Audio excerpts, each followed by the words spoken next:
Welcome to another episode of the Life Balance Mentor podcast. I'm your Life Balance Mentor, Kurt Warner. Pleasure to have you on this week. The topic for this week's podcast is a very important one. It's about the do's and don'ts of guarding your time. As we all know, time is the most valuable commodity and precious resource that we have.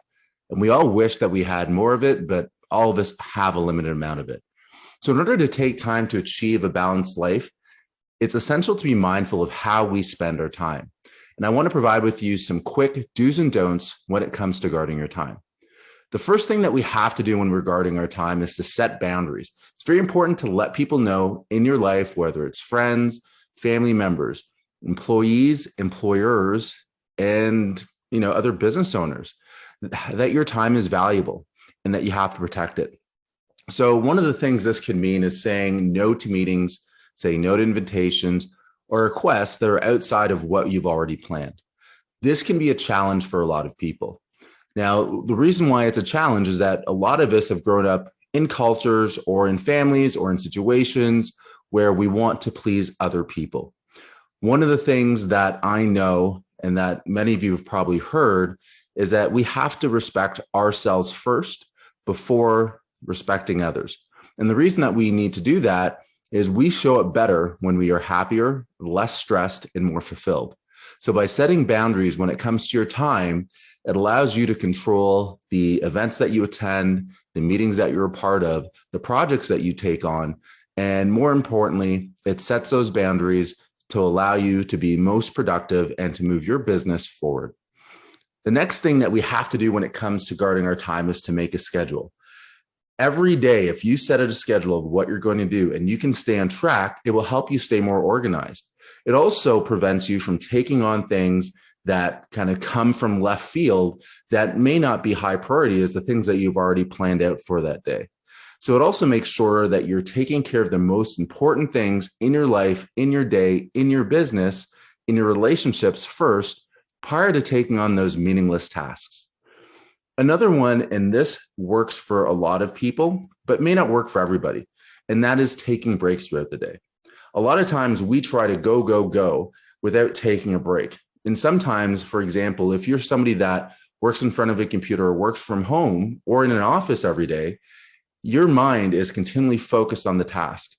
If you actually give yourself a moment to take a break, whether that be a quick walk or a quick exercise, maybe it's doing some push-ups, some sit-ups, whatever it is, to go from being in a mental state to a more physical state, that break will actually recharge and give yourself a little bit of rest. For some people, that break could even mean a nap or getting a cup of coffee. What you should do is experiment what works for you, that if you find that your energy is starting to wane as you're working on a project, get up and try going for a walk, get up and do a quick exercise, maybe take a quick nap, and see if that helps you become more productive and to also help guard your time.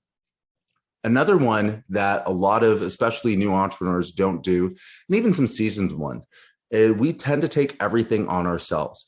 It is more of the, hey, if it needs to get done well, I need to do it. I cannot give it to somebody else. What we find as entrepreneurs that if we are able to delegate tasks to other people who might be better at it, more efficient at it, it alleviates our time to work on the top priority tasks and the things that are going to actually drive the business forward. And you have definitely heard the saying before, as entrepreneurs, we have to start working on our business rather than in our business if we do want to push it forward. So delegating tasks to other people is an awesome way to make sure that you are guarding your time and that you are working on the high priority tasks and not the low ones. Here are some don'ts when it comes to guarding your time. Do not overcommit. Now, this is something that a lot of people struggle with. It's very easy, as I mentioned before, to say yes to everything. If you get invited to a work function, if you get invited to a meeting, if you get invited to look at a new opportunity, it is very easy for us to say yes. A lot of us are always seeking kind of the next thing, the next idea.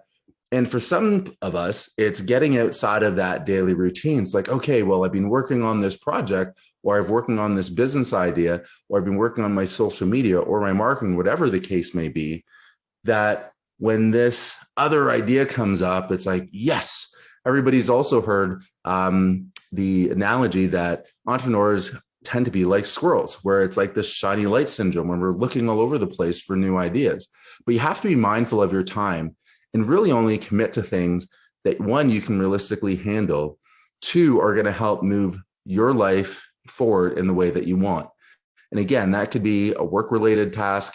It could be a relationship opportunity, whether it's going out to a movie or something like that. But don't overcommit and don't put yourself in a position where you've said yes to multiple things happening in and around the same time, where it now is increasing your levels of stress, which is going to decrease your focus.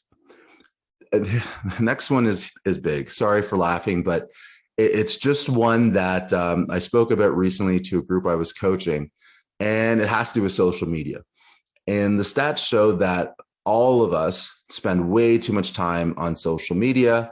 And a lot of times it's just, I'm going to pick up my phone for a little bit and I'm going to go to Instagram or TikTok or YouTube or whatever social media channel you kind of gravitate towards.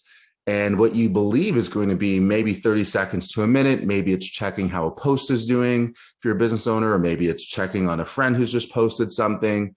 But what we think is going to start as a minute might turn to 5 to 10 minutes. And for some people, it's even longer. So social media can be a huge time suck. So be mindful of how much time you spend on it and try to limit your usage. So what I advise my group to do is not to give up social media, but to actually plan it into your day. So pick a time of day, and it could be the morning, it could be the afternoon, it could be the evening, whatever kind of works for you. And it could be multiple times throughout the day where you say, I'm going to take a social media break. So I'm going to take a break from whatever I'm working on, whatever project or task I'm working on, and I'm going to actually go into social media. And maybe it's a 5 or 10 minute limit.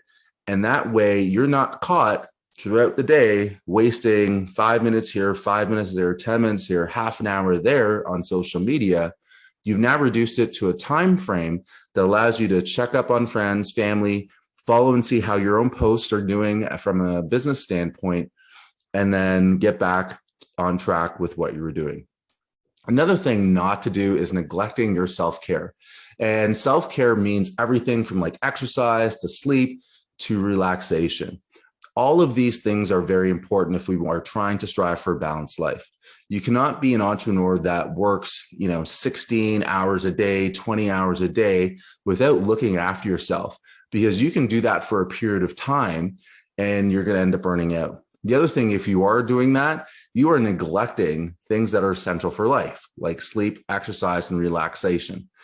Now, you can do that again, maybe for a period of time to get going, but you do have to build in at some point more balance in your life to kind of make something that is sustainable, not only for the growth of your business, but for the growth of yourself as an individual, growth of your relationships, growth of your family, and really everything to do in life. The other thing not to do is to procrastinate. If you put things off until the very last minute, it will lead to you feeling very stressed and very rushed. And what I tell my clients is that we want to actually slow down. If you ever feel that you are always rushing, it's because you have a high level of anxiety. You've probably procrastinated on something and pushed it off. You probably have written something down that I am going to get this done on Tuesday. And by Thursday, Friday, that feeling of stress starts to set in. So by avoiding procrastination and just trying to get things done as scheduled is going to alleviate that stress that you feel and that feeling of being rushed. Because when we're in that state, we're also not going to be as productive. And we have to be in a very calm and a very controlled state if we want to be our most productive selves. So last, I just want to make sure everybody knows that your time is valuable. So make sure you do it wisely. Follow the do's and don'ts of guarding your time and learn to say no to things that are not planned. Make sure that you are not procrastinating. Make sure that you're not neglecting your self-care. Plan out social media time. Limit it to maybe 10, 15, 20 minutes a day max, and that will help. Don't overcommit by saying yes to everything.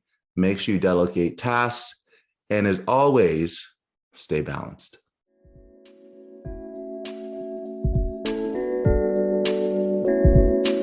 Thank you for listening to the Life Balance Mentor podcast with Kurt Warner. To help create balance in your life, follow me on social media. The links are below in the podcast description.